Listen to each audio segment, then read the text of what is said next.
Hello, my name's Yana Kennedy and I am going to give you my knowledge about sewing the perfect pair of knickers.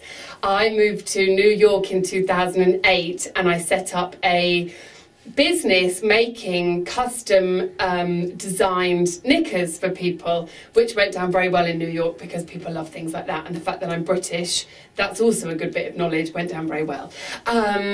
So to make the perfect pair of knickers, well, measurement of course is very important. I tend to like working in inches, although centimetres are now the sort of preference du jour, aren't they?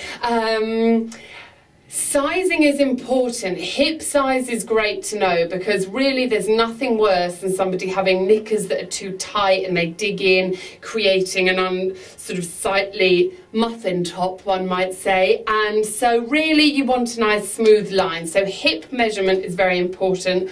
Also seat measurement is important, which if you could get somebody to sit down, you sort of measure from the top of their buttocks around so you get their seat measurement, and that's also important when designing.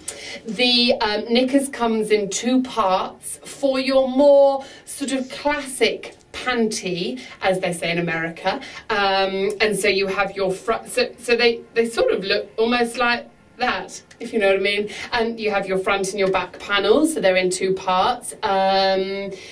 Then we need to think about, well, the fabric of those, which I would always have sort of this fabric palette that people could choose from. I really enjoyed working with stretchy fabrics because it's a bit easier. But you can also work with non-stretch fabrics, of course, very easy. We all have a pair of silky pants tucked away in our underwear drawer somewhere, don't we? Everybody? Boys, right? So, yes, the fabric is important, and in one's gusset, one should often use cotton as it's more flattering on one's lower lady parts, right? Elastic is very important. I like using a sort of patterned elastic with a sort of frilly bit on the top. It sort of adds to a bit of spice. Different colours I would use. Elastic measurement is also very important. You need to, however, know the stretch of your elastic.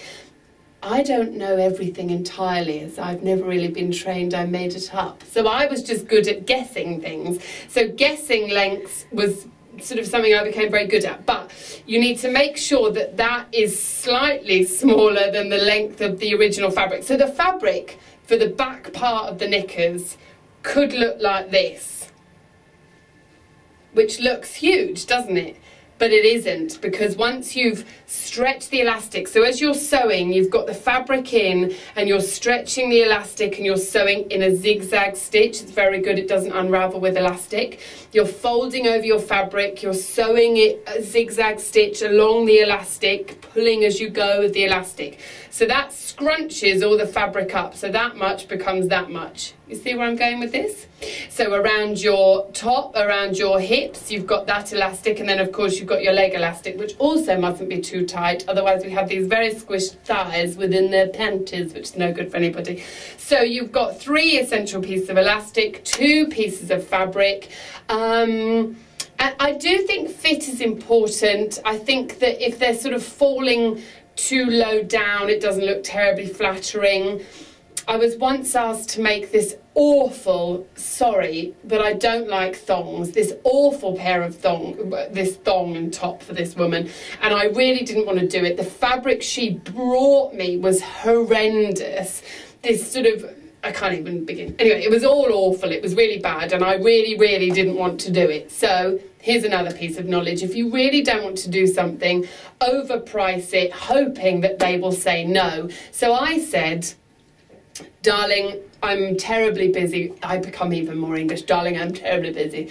This will be $300 to make.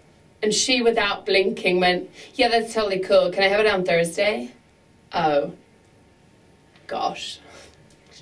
Yes, of course. So I hated doing it, but I did earn some very good money from doing it. So I think really if you're thinking about going into the knicker business, you should consider how you will deal with people, because people don't realise they become fussy until they become fussy, and then they can be a total pain in your knickers to deal with.